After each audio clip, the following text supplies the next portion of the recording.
योगी सरकार यूपी के गैर मान्यता प्राप्त मदरसों का सर्वे कराने की तैयारी कर रही है। अल्पसंख्यक मामलों के मंत्री दानिश आजाद ने आज तक को बताया कि हर जिले के मदरसों की जानकारी, मदरसों के छात्रों की स्थिति और पाठ्यक्रम को जानना जरूरी है। लिहाजा 10 सितंबर तक सर्वे टीम बना दी जाएगी। योगी सरकार के फैसले पर असदुद्दीन ओवैसी ने सवाल खड़े किए और मदरसों के सर्वे को छोटा एनआरसी बता दिया।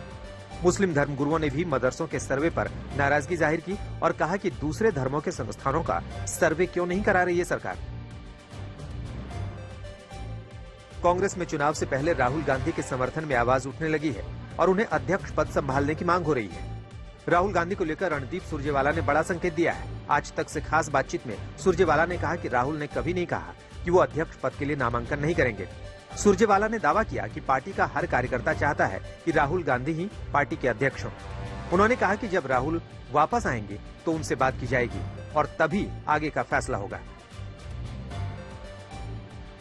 जेडीयू ने प्रधानमंत्री पद पर नीतीश की दावेदारी की कवायद तेज कर दी है। पटना में पोस्टर लग गए हैं जिसमें साफ साफ लिखा है कि जुमला नहीं हकीकत।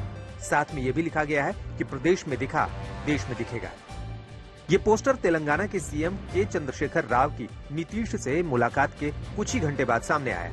कल केसीआर ने नीतीश के साथ प्रेस कॉन्फ्रेंस की थी, लेकिन बार बार पूछे जाने के बावजूद नीतीश को पीएम पद का उम्मीदवार नहीं बताया था।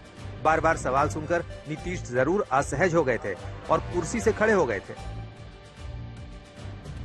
झारखंड सरकार ने 5 सितंबर को विधानसभा का सत्र बुलाया है। माना जा रहा है कि इसके जरिए सरकार दिल्ली की केजरीवाल सरकार की तरह खुद ही विधानसभा में विश्वास मत पारित कर सकती है। इससे पहले यूपीए के प्रतिनिधिमंडल ने राज्यपाल रमेश बैस से मुलाकात की और ज्ञापन देकर सीएम हेमंत सोरेन की विधायकी पर स्थिति स्पष्ट करने की मांग की। ज्ञापन में महागठबंधन ने अपने एकजुट होने का दावा भी किया।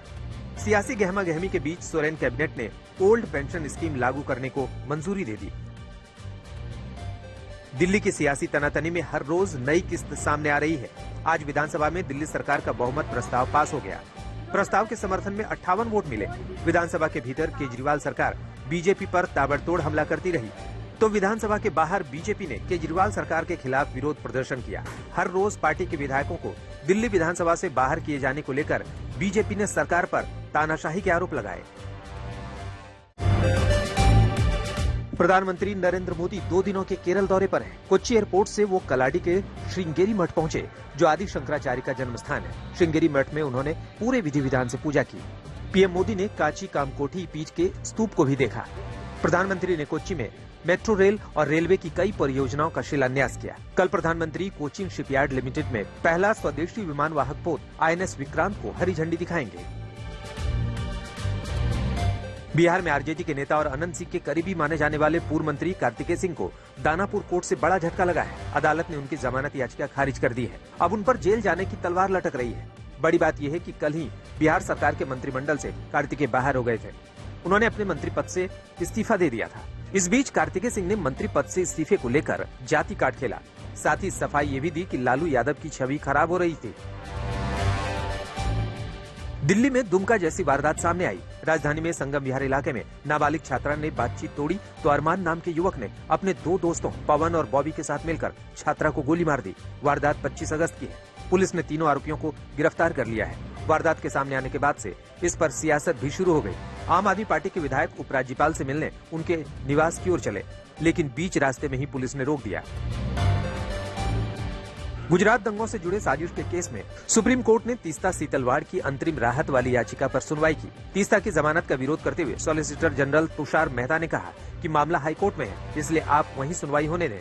इस दौरान कोर्ट ने सॉलिसिटर जनरल से पूछा कि तीस्ता के खिलाफ न तो UAPA और न ही पोटा का केस दर्ज है, फिर भी 2 महीने से आपने उन्हें कस्टडी में ले रखा है। कल दोपहर 2 बजे इस मामले में फिर सुनवाई होगी। NIA ने दाऊद इब्राहिम और डी कंपनी से जुड़े लोगों के बारे में जानकारी देने वालों को इनाम देने का ऐलान किया है।